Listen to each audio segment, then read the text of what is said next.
It's the Tiny and Nate Show. I'm Tiny. And I'm Nate, here to help you create time and money freedom through real estate investing, so that you can live a life full of impact and joy. All right. Hello and welcome back to another episode of the Tiny and Nate Show. I've got Kate Johansson today. How's it going, Kate? Good. How are you? I'm great. I'm stoked to talk to you because you have got some really awesome perspectives. So let me get this right. You're an investor, you're a real estate investor, you're a house flipper, and you're also a real estate agent. Is that right? Yeah. And I wholesale. So that's the weird part. Yeah. So you've got four hats that you wear. What I love about that is you've got, and I'm kind of in the same boat, right? Like I kind of have those criteria as well. You're better at it, more experienced than I am. So I'm stoked to pick your brain, but you know, having the ability to sit in kind of all four of those chairs and go, okay, how do I want to handle this transaction? Or how can I best help this client, knowing what I know? And also like the people you deal with in those different camps and kind of how they all solve problems differently and think differently. So I'm excited to talk to you and share with our listeners kind of your perspective on that and what you've learned along the way. Does that sound good? Yeah. Yeah. Awesome. Cool. Thanks again for taking the time to talk with us today. I'm really excited. And you're, again, which market are you in, just so everybody knows? I mean, honestly, I work anywhere from Canada to like South King County right now. I actually went to Auburn today. So oh yeah, you were up there. Yeah. Okay, cool. I don't turn down any good leads. That's right. That's key, right? Don't, you know, if it's a deal, like we had something come in a town we've never been in a state we've never worked in, but they came to us, and so we're like, yeah, we'll do that. Let's make it happen. So why not? Why not? Well, so I'll start here, you know, with the investor, flipper, wholesaler, realtor, you know, what is it like kind of having all those, you know, what is it? Because most people are just one, if not maybe they're two, but you know, what is that like having that experience when you come to the table or you're working with somebody else? You know, what's that generally feel like? I mean, I would say that I have a bigger toolbox maybe, right? Like I feel like a lot more solutions to people's problems. And I think by nature, that's just something that I like to do, is solve people's problems, right? And so to be able to say, hey, if we can't make it work this way, then we can make it work this way. And if that doesn't work, then we can try this. You know, I totally nerd out on like, you know, creative like deal structures, that kind of a thing. I don't think I get excited about anything more than deal structures. Maybe design. That's so cool. But like, don't you feel like such a nerd, but a cool nerd at that? It's like, you know, it's like playing chess. It's like what it feels. The way I've explained it is like, this sounds really cocky, but it's like, I feel like everyone else is playing checkers when we should be playing chess. Like, yes, there are so many more ways to do a deal than just forwards or backwards or side to side. It's like, there's all these things you can do, like novation agreements instead of just going a straight flip, or like, you know, wow, that's even a thing, you know? So sorry, I'll cut you off, but there's so much like, yeah. And then you meet people and they want to tell you about all the cool things that they just discovered. You know what I mean? There's just so many people in the game that are like, oh, check out the way that we structured this one. It just blows your mind, you know? And I think I learn something new every day, you know? Totally. I love that. And like I've had this experience. It's like when you work really hard and you put something together and you're really proud of it because you're like, yeah, that's a $500,000 deal and we put 10 grand into it. Someone's like, oh, that's cool. Nice. Yeah, I just bought 60 unit apartment complex for no money down. It's like, oh, that's cool. Yeah. I need to learn how to do that. Yeah, no kidding, right? There's always somebody better than you. Right. It's like no big deal. It's like, okay, that's pretty cool. But I love that about real estate. It's just so it can be as complex or as simple as you want to make it. And I found that the more problems you can solve, like the confidence, how much confidence do you have when you show up to someone who needs to sell property? Like, because you can solve their problem. Like if they need to do it, you got it done. Like, I love that. Yeah. How does that make you feel when you go meet with someone? I mean, obviously it makes me feel good. I feel so much better now after like being in it a couple of years and having that confidence to know that like, I can actually follow through on what, I can suggest about Mhm. doing kind of thing. Like I have the connections. I Yeah. personally might have the capital for it, that kind of a thing. Right. So I can actually follow through with it. Whereas like Right. kind of in the beginning, I felt like I was the emperor's new clothes a little bit, and that like I was like, this might work. We might be able to do that. And now it feels Yep. good to walk in and say, these are your options, and Yes. being an agent is kind of hard because like you obviously it's in my best interest for somebody to sell me their house for cash, right? But as an Hmm. agent, I kind of also have to provide that option to them. Hmm. um so that's probably the double-edged sword of it a little bit, but I mean, a lot of times they just want to sell for cash. Yeah. Yeah.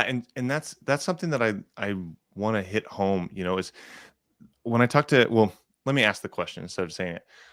How do you have you what has been your experience when talking with other agents, their kind of attitude towards investors or cash offers? Have you found that it's positive in general? Have you found that there's like some distrust with investors, or what's your thoughts on how agents in general look at either investors or cash buyers or wholesalers?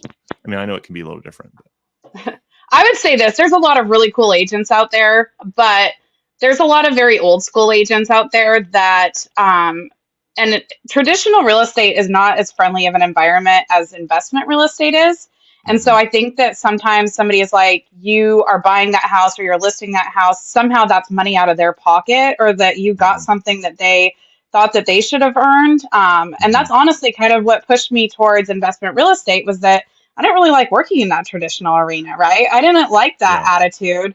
There's plenty to Yeah. go around. I don't think that I've met an investor really yet that doesn't share that sentiment that there's plenty to go around. Whereas with Yep. agents, sometimes they've gone through a lot. If they've gone through the crash and all of that, it's feast or famine for them in some cases. And so they don't share that.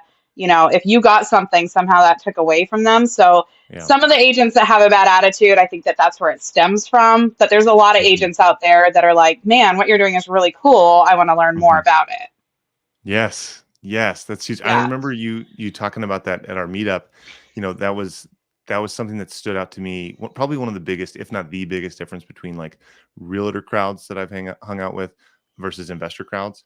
It's like that Hmm. abundance mindset. And that's not a generality that can be just laid down everywhere, Yeah. but it's something that stood out to me as like there's an excitement and a buzz of all the possibility in an investor crowd, and in a realtor crowd it almost is like there's like a more competitive kind of, if you Hmm. get it, I miss it kind of thing. I always So wonder why agents like network with each other. Like, I just never got that. I'm like, why do you guys all network with each other? I mean, maybe it'll help if you're like writing an offer or something, that you've already met the person or somebody that yeah, knows the person. I'm sure that's helped right, me, but I right. definitely don't get the whole like, networking with each other kind of thing.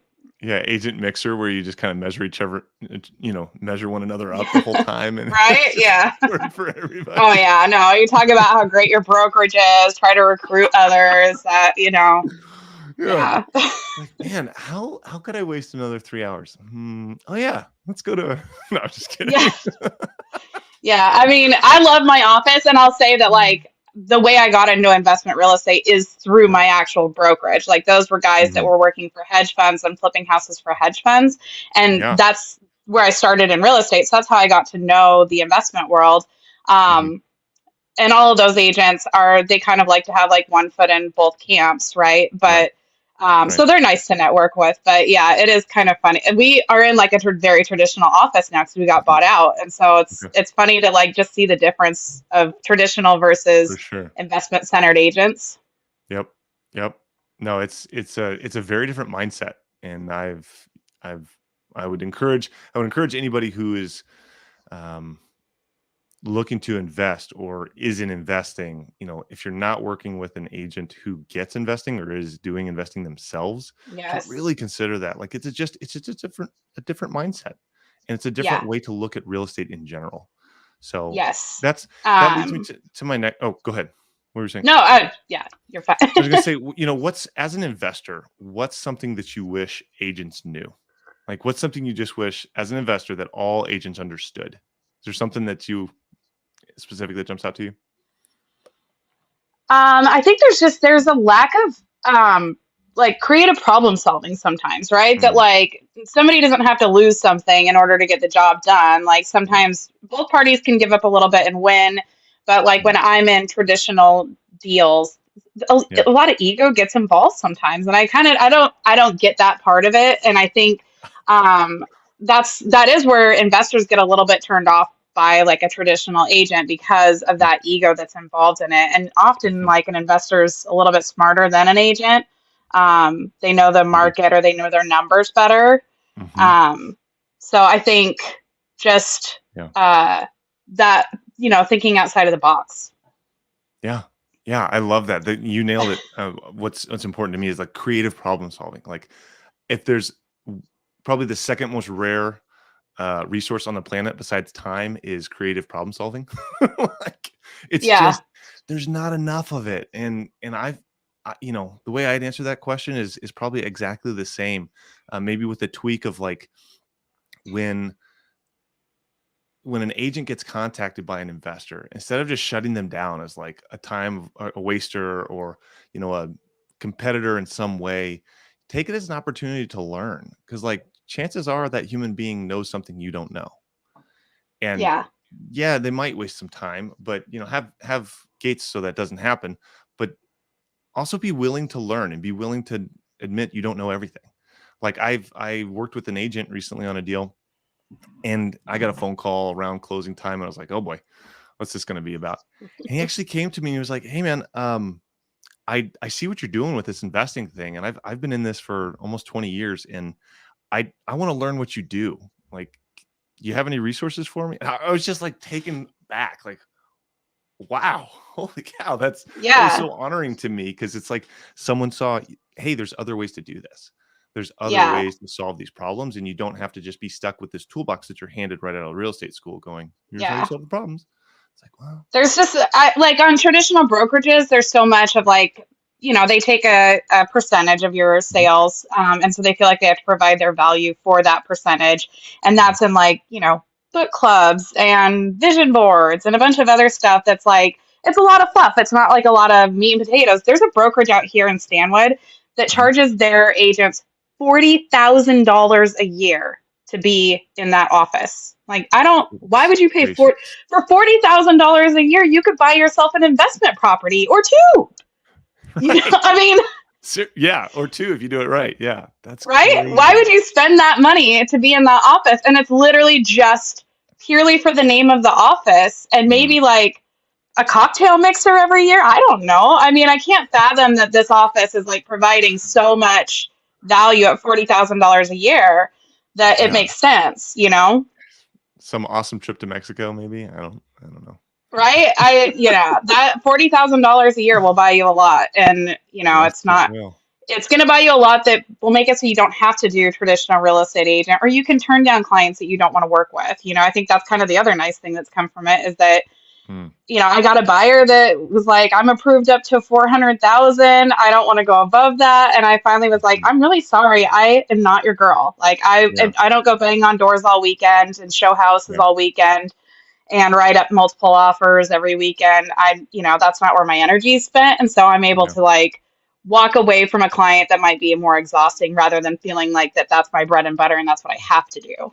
Right, right. Yeah, and I mean, the freedom that comes from just being equipped with more tools and it allows you to say no to things like that. It's like Yeah. so, something I talk to different people about, or when I'm talking vision, or I get excited about living intentionally. That's something that's really important to me personally. Hmm. Real estate has its best and highest use. So what's a piece of property's highest best use? Um, I say, we have our highest best use as individuals. And so knowing what your Yeah. superpowers are and knowing what are the activities I should be spending my time on so that I'm creating the most valuable possible on my time during my time Right. here. Yeah. It's like Yeah. for you, it's not going to be showing those $400,000 properties and banging Yeah. on doors and doing all that stuff. That is right Yeah. for somebody at some stage in their career. It doesn't have to be Yes. you. So just Yeah. just knowing like a way to step forward in this game of life, and especially in real estate, is like through that education, through equipping Hmm. yourself with those tools, with creative finance, with understanding how to run numbers as an investor. Because man, I can't tell Yeah. you the number of times how many times have you gone, you put an offer on a place and an agent just has no idea where your numbers come from. They just don't get it. It's like, Yeah.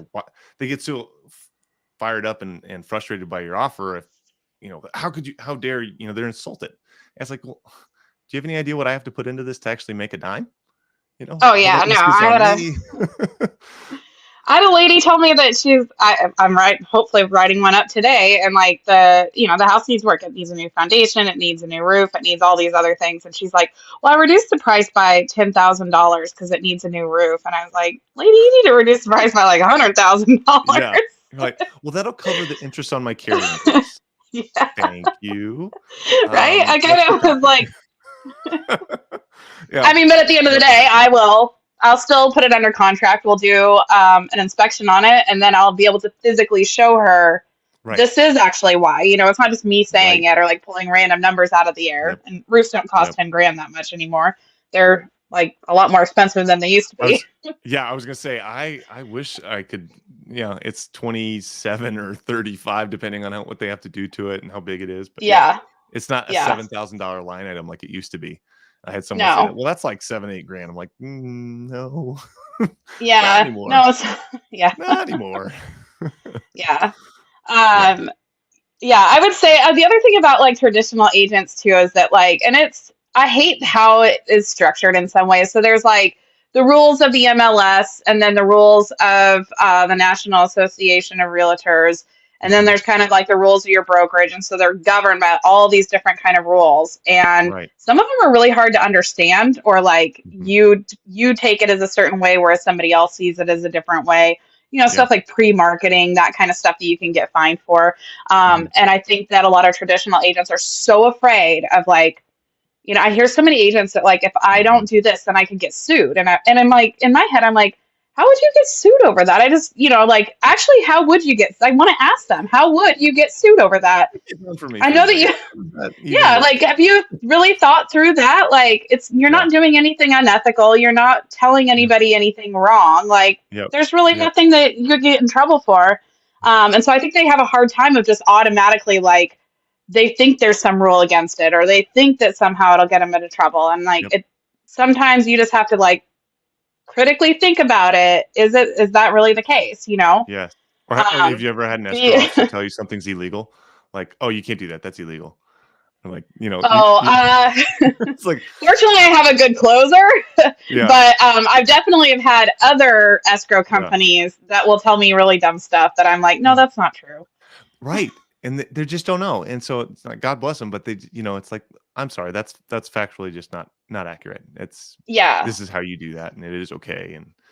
But they just don't know. So there's a lot of that, and I don't know.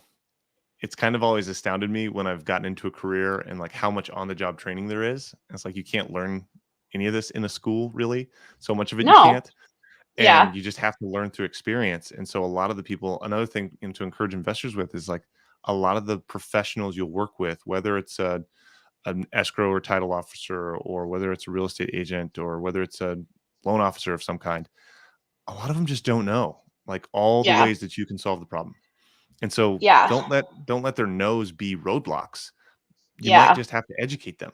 You might have to say lenders are a big one for this one too. Like traditional lenders are a huge one for this one. I work with, the gamut of them, right? And it's not, it doesn't come down to policy or anything like that. Most things that are conforming are all the same standard, right? It just is how they go through the check boxes, or like how they structure a deal to make it work. And so working with somebody that comes with, let's see how we can do this, rather than, no, we can't do that, is take 5 extra minutes to figure out that like, okay, we've exhausted all of our efforts and no, we in fact can't do it. But if you determine that, then that means that nobody else can either, right? So when you finally get to the end of the road, and now like what, sometimes you can establish value as well in that, right? That it's like, if you're analyzing a deal and it's like you've analyzed it to the point that you know exactly what you can do with this property, what's good, and laws, those kinds of things that work. You know exactly what the competition is going to find out as well. Exactly. Sometimes more. Hopefully more, usually. Hopefully more. And you can educate that seller on like, hey, if someone calls you and they offer you this, just know that's not physically possible. Here's why.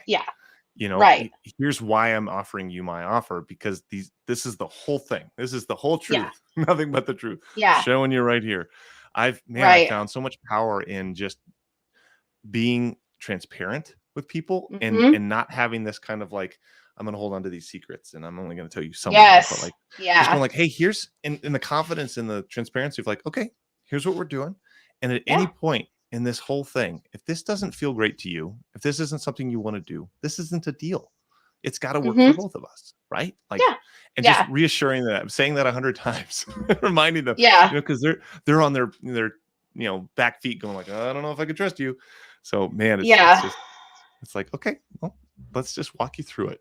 So Right. we asked, you answered, and I loved your answer about the investor. Flip sides for me. So say, as a real estate agent, what are some things you wish investors knew? Is there anything that jumps out to you like, oh man, just Running like if you're a flipper and you're asking your agent to run comps on mhm, stuff all the mhm, time, it is really time mhm, consuming. It's not an enjoyable task at all.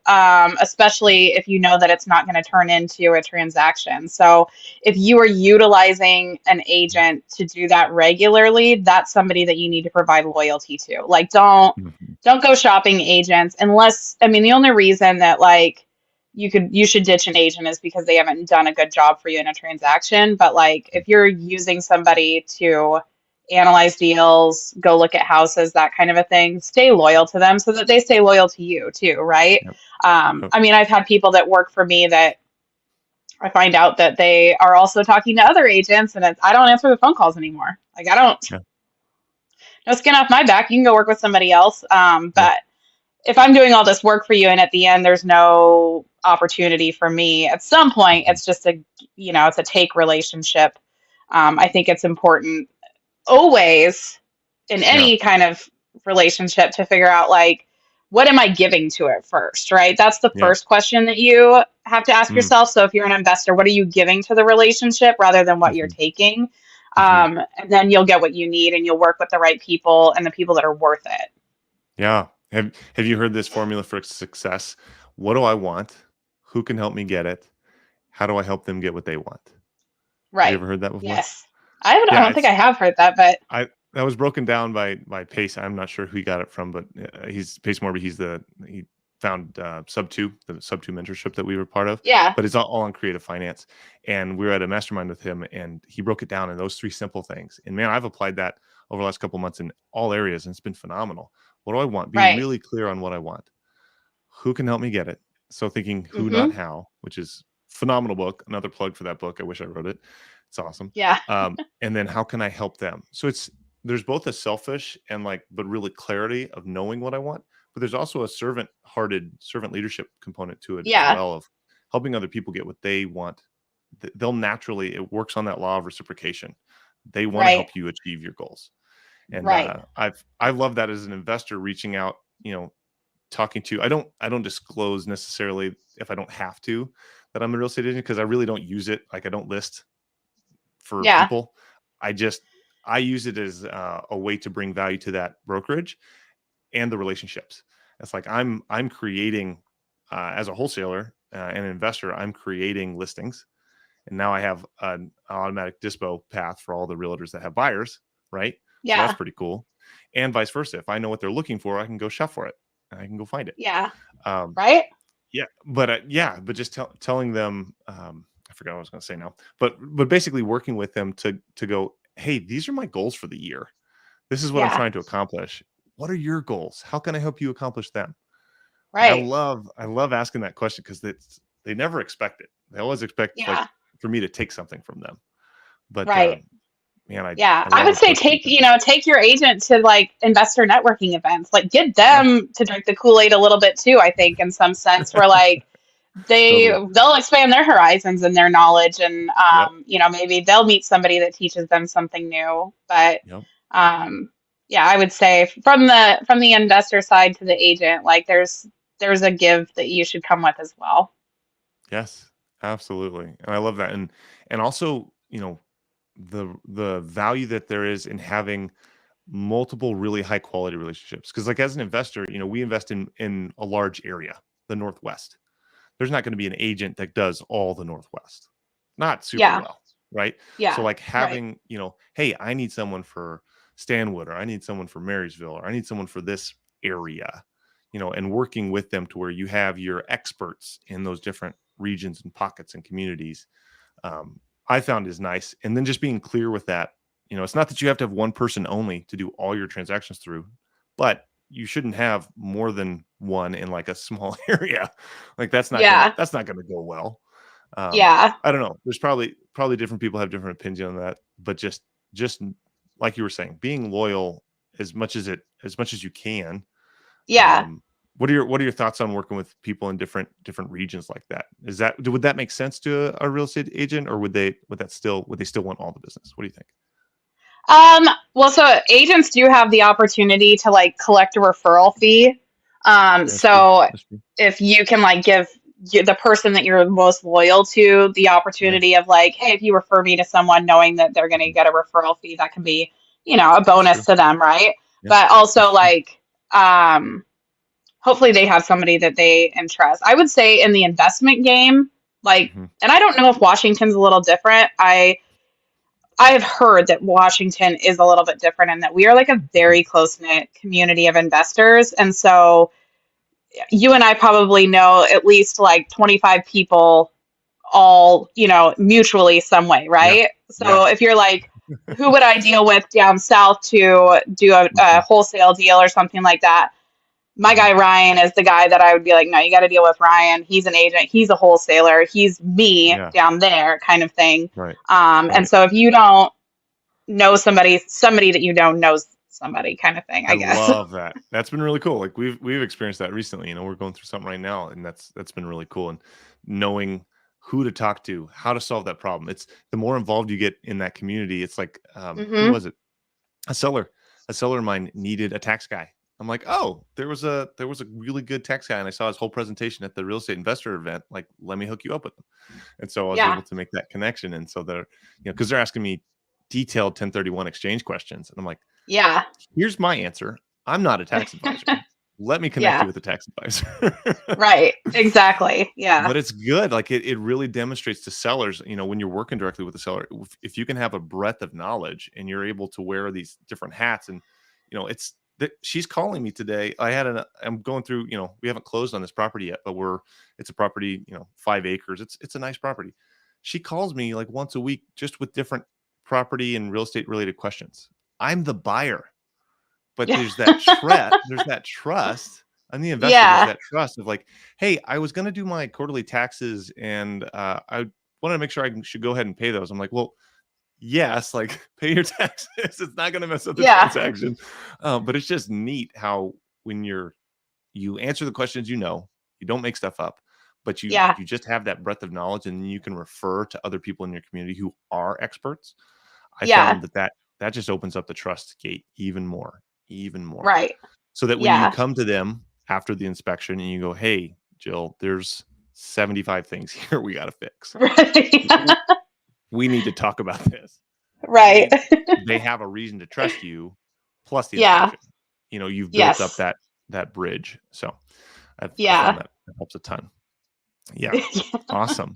Any other, I know you got to get going. Any other insights you have as kind of all four of those in your head that you would just say like, man, if you're getting into real estate, or if you're kind of newer at this, make sure you do this or start here. That's a big question I get, is like, where should I start? Should I start flipping properties? Should I start wholesaling properties? You've done quite a few transactions. What's your general thoughts on Um, what's a good place to start if for people? I would say, really start with like education. I mean, Mhm. so that you know like all the opportunities out there.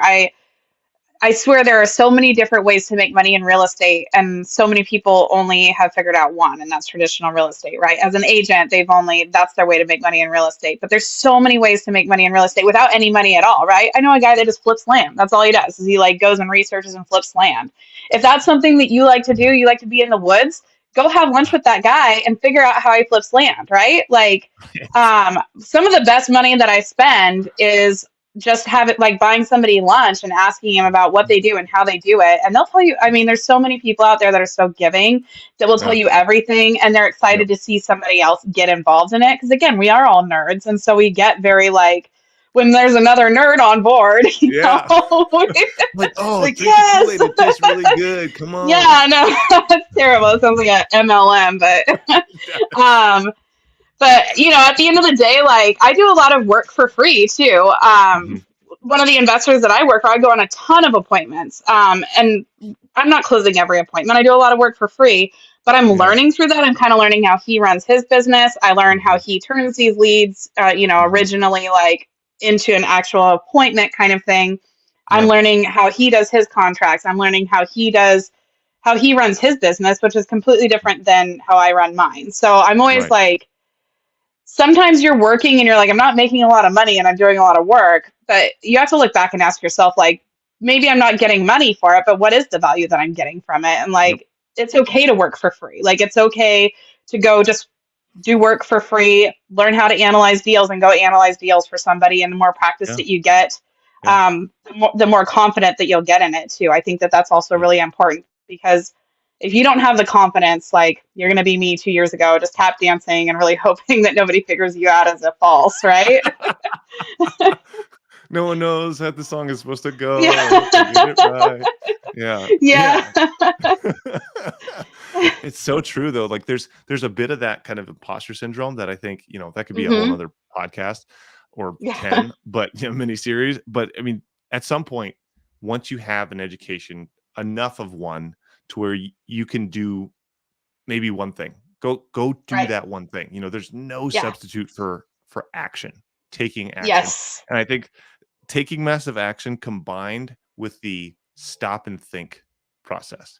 It's stop and think and then go take massive action. It's not just stay stuck and Yeah. don't move. Yeah. But I No, mean, analysis paralysis is yeah, definitely like yep, probably the biggest plague to most investors is the analysis yeah. paralysis. And, There's a guy that's been coming um, to an investor event for like 4 years, but he's never bought a property. It's like, don't be that guy.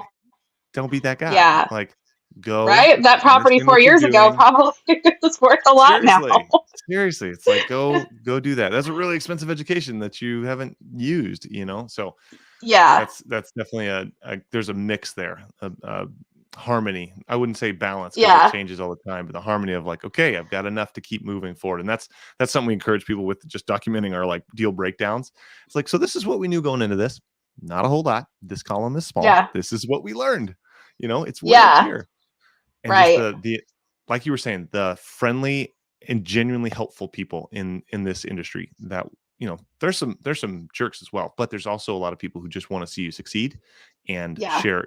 They know that there's so much to go around. So Yeah. don't be afraid to try is kind of No, and don't be afraid to like introduce yourself and Yes. just get nerdy. Like ask questions, because I feel like people that are doing it are really Yep. excited to talk about it. It's kind of Yep. it's not like we get to walk into like our family dinner and be like, guess what I did today? Nobody cares. But if No, somebody no asks one- me, yeah. and I'm Yeah. like, I don't oh, get let to me tell nerd you out about on this property that I walked. Totally. Oh, you should have Yeah. seen the shower. It was so gross. Or, Right. no one wants to hear that, or the difference between a novation agreement or sub 2 and like how they're Yeah. so cool. Like, nobody cares. No. We care though. You and I care. Yeah. So, Yeah. yeah. And it's amazing free knowledge for the right person that's going to ask you about it, right? Yes. Yeah. So cool. And the power that's in that to convert everyday people into real estate investors. Like It's amazing. Yeah. That's one of my new favorite things. Is like Yeah. having the knowledge to then pass on. It just everybody wins. Like that gets me Yeah. so jacked.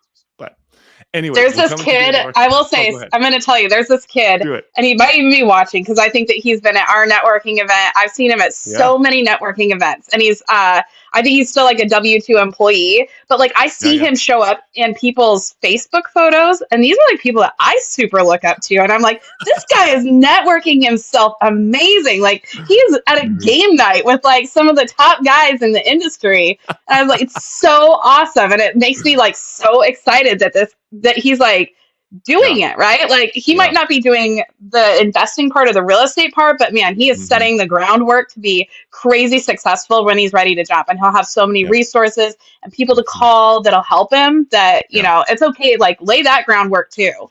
Yeah, absolutely. I saw an 18-year-old in one of our real estate investor meetings and just like stoked that someone was there. It's like, you're not on your phone or like playing video games. Like you're here learning Yes. about real estate investment and tax. Like, what? What Yeah. was I doing at 18? Yes. Well, I know. I was a little different. I was doing something cool too, but it's like, that's awesome. Like that is so cool Yeah. to see. So Yeah. yeah, look it up. Well, Kate, if someone wants to get a hold of you, how can we do that? Where can they find you in the world here?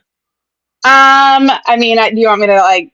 I guess Yeah, what's your the easiest one is my Instagram is Watch Kate yes. Do Real Estate. So that's pretty Watch easy to Kate do remember. real estate. Watch Kate Nice. Do Real Estate on Instagram. I just All posted right. an update on my flip in Woodinville today. So I'm pretty active on there on DMs. But Nice. Facebook, Kate Johansson on Facebook. I'm a totally public profile. A lot of All pictures of right. my kids on there. And Watch then watch Kate. Watch Kate do real estate. yeah. All right. Let's see if I got it here. Did I get it right here? Is that it? Yep. Watch Kate do real estate. Perfect. On Instagram. Love it. Yeah. There's probably a hashtag or something that's supposed to go in front of that. You can tell how good I I am at think all there's like this. an @ sign or something. That's it. It's not even a hashtag. I don't even know what I'm talking about. We Full disclosure, we took like 20 minutes trying to get our headphones to work for this thing. It was so funny. And then hers worked and then mine stopped. And it was just like, no. Yeah. But we finally got it. And it was like the best thing ever. It was like, we can Yes. hear each Just other. a couple Go millennials technology. crushing it. Seriously. We got this. We know what we're doing. All right. Well, that is all we've got for today. Anything else for our amazing podcast listeners here today? I think that's all I got. Just put Sweet. your nose down, do the work. Don't look at what you can take, look what you can give, and like Amen. it'll shake out for you. Like if you Amen. connect with the right people, like you will get exactly what you want as long as you stick to it. I love it. I love it. Would you do us the honor of being our guest in the future on another episode, maybe a deal Oh yeah, breakdown on absolutely. Ferndale or something Yeah. like that? Yeah. Oh Sweet. God. We have to talk Awesome. about that. Maybe not that one. Yeah, no. We'll talk about a different deal. Love it.